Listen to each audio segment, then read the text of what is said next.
രാഹുലിൻ്റെ വിഷയത്തിലേക്ക് കടക്കുന്നതിന് മുമ്പ് ഞാൻ ഒളിച്ചോടി മുങ്ങി എന്നൊക്കെ ചില ടൈറ്റിലുകളും ചില സോഷ്യൽ മീഡിയ പോസ്റ്റുകളിൽ ചില കാർഡുകളൊക്കെ കാണാനിടയായി. പ്രത്യേകിച്ച് ചില വാർത്തകൾ പറഞ്ഞത് ബീഹാറിലേക്ക് മുങ്ങി എന്നുള്ളതാണ്.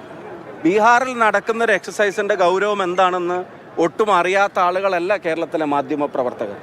അവിടെ ഒരു MP എന്നുള്ള നിലയിലും പാർട്ടിയുടെ ഒരു ചെറിയ പ്രവർത്തനം എന്നുള്ള നിലയിലും ഒരു ഉത്തരവാദിത്തപ്പെട്ട സ്ഥാനത്തിരിക്കുന്ന ഒരാളെന്ന നിലയിലും ആ സമരത്തിൻ്റെ ആ യാത്രയുടെ ഭാഗമാവുക എന്നുള്ളത് ഞങ്ങളുടെയൊക്കെ റെസ്പോൺസിബിലിറ്റിയാണ്.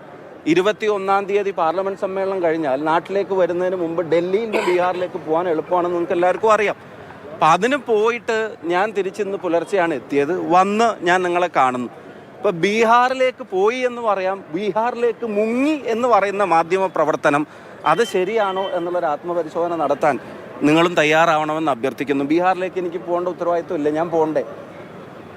ബീഹാറിലൊരു യാത്ര നടക്കുമ്പോൾ ഞാൻ അവിടെ പാർലമെൻറ്റ് മെമ്പർ ആയിരിക്കും. ഇനിയിപ്പോൾ 26-ാം തീയതി ഒരു ലോട്ട് MP-മാർ 26-ന് പോകുന്നുണ്ട്, കുറേ ആളുകൾ സമാപനത്തിന് പോകുന്നുണ്ട്.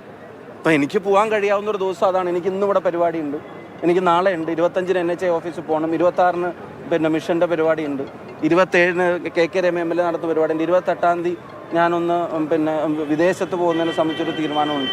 അപ്പോൾ അതിൻ്റെ ഇടയിൽ ഈ യാത്ര തീരുന്നതിനും എനിക്ക് പോകാൻ ഏറ്റവും കൺവീനിയൻ്റ് ആയിട്ടുള്ളൊരു ഡേറ്റിൽ അവിടെ പോകുമ്പോൾ അത് പിന്നെ അന്ന് മാധ്യമങ്ങളെ കാണാതെ പോയി എന്നാണ് അടുത്തൊരു കാര്യം.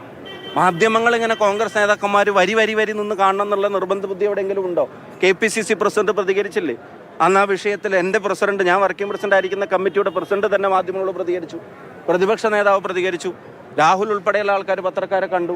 എല്ലാ കോൺഗ്രസ് നേതാക്കന്മാരും വരി നിന്ന് പത്രസമ്മേളനം നടത്തണം, കാര്യങ്ങൾ പറയുന്ന നിർബന്ധ ബുദ്ധിയോടെ എഴുതി വെച്ചിട്ടുണ്ടോ? ഇനി മാധ്യമങ്ങളോട് എന്നെ ബന്ധപ്പെട്ട എൻ്റെ ഓഫീസുമായിട്ട് ബന്ധപ്പെട്ടവരോട് ഞാനിപ്പോൾ KPCC പ്രസിഡന്റും നേതാക്കന്മാരും മറ്റുള്ളവരുമാണ് ഇന്ന് മാധ്യമങ്ങളെ കാണുന്നത്, ഇന്ന് കാണുന്നില്ല എന്നുള്ള അറിയിപ്പ് എൻ്റെ ഓഫീസ് അവർ ബന്ധപ്പെട്ടപ്പോൾ അവർ കൊടുത്തിട്ടുണ്ട്. എന്നിട്ടും ഈ മുങ്ങി ഒളിച്ചോടി എന്നൊക്കെ പറഞ്ഞിട്ട് ആരെയാണ് ഒളിച്ചോടേണ്ടത്? ആരെ പേടിച്ചിട്ടാണ് ഒളിച്ചോടേണ്ടത്? മാധ്യമങ്ങളെ പേടിച്ചിട്ടോ?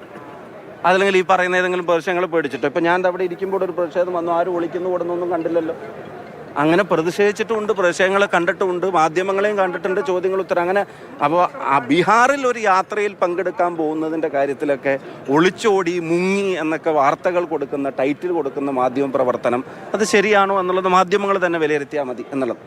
അടുത്തത് രാഹുലുമായിട്ട് ബന്ധപ്പെട്ട വിഷയം.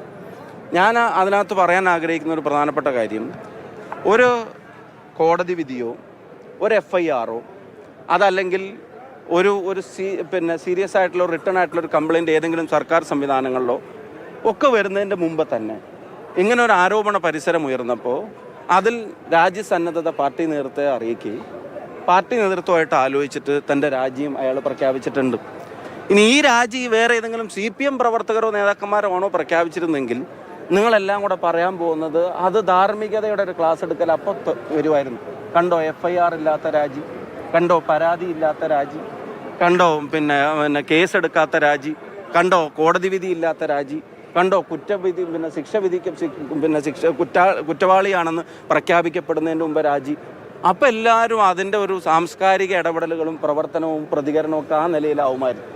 ഒരു യൂത്ത് കോൺഗ്രസ് പ്രസിഡന്റ് ഇങ്ങനൊരു ആരോപണ പരിസരം ഉയർന്നപ്പോൾ രാജ്യസന്നദ്ധത സ്വമേധയാ പാർട്ടി നേതൃത്വത്തെ അറിയിക്കുകയും പാർട്ടി നേതൃത്വം മറ്റു പാർട്ടികൾ നടത്തുന്ന അതേ ശൈലി എല്ലാ കാര്യത്തിലും തുടരേണ്ട കാര്യമില്ല, ആ തീരുമാനത്തെ ശരിവെക്കുകയും അയാളുടെ ഉത്തരവാദിത്തപ്പെട്ട പദവിയിൽ നിന്ന്, പാർട്ടി ഉത്തരവാദിത്തപ്പെട്ട പദവിയിൽ നിന്ന് ഒഴിയുകയും ചെയ്ത് കഴിഞ്ഞിരിക്കുന്നു. ഇപ്പോൾ അദ്ദേഹം ആ സ്ഥാനത്ത് തുടരുന്നില്ല. അദ്ദേഹത്തിൻ്റെ തീരുമാനം പാർട്ടി അറിയിച്ചു, പാർട്ടി അത് അംഗീകരിക്കുന്നു, ആ തീരുമാനം ഒഴിയുകയും ചെയ്തിരിക്കുന്നു. അപ്പം അത് ഒഴിഞ്ഞു കഴിഞ്ഞിട്ടും ഈ പറയുന്നത് പോലെ കോൺഗ്രസ് എന്ത് ചെയ്തു? കോൺഗ്രസിനെ പിന്നെയും കുറ്റപ്പെടുത്തുന്ന തരത്തിലുള്ള ഗോവിന്ദ മാഷ് ഉൾപ്പെടെയുള്ള ആൾക്കാരുടെ പ്രതികരണമൊക്കെ ശരിക്കും കേരളത്തിലെ ജനങ്ങൾ വിലയിരുത്തുന്നുണ്ട്.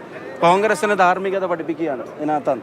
ഞാനൊരു കാര്യം പറയാം, ഇതിനകത്ത് വിഷയത്തിൻ്റെ ധാർമ്മികതയായിരുന്നു പ്രശ്നമെങ്കിൽ ആ രാജ്യം ഒരു പ്രധാനപ്പെട്ട ചൂട് തന്നെയാണ്.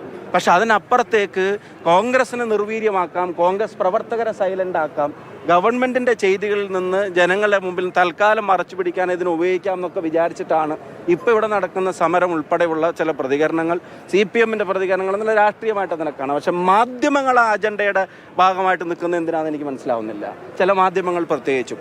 അപ്പം അങ്ങനെയൊക്കെയാണ് ഭാവമെങ്കിൽ ഒരു കാര്യം വളരെ സ്നേഹത്തോടെ വിനയത്തോടെ തന്നെ പറയാൻ ആഗ്രഹിക്കുന്നു, കോൺഗ്രസ് പ്രവർത്തകർ നിർവീര്യമാവില്ല. ഈ ഗവൺമെൻറ്റിനെതിരായിട്ടുള്ള സമരങ്ങളുടെ, പ്രതിഷേധങ്ങളുടെ, അതിൻ്റെ ഉത്തരവാദിത്തങ്ങളിൽ നിന്ന് ആരും പുറകോട്ട് പോവില്ല. ഗവൺമെൻറ്റിൻ്റെ പരാജയങ്ങളെ തുറന്നു കാണിക്കുന്ന ആ സമീപനം തുടർന്നുകൊണ്ടേയിരിക്കും.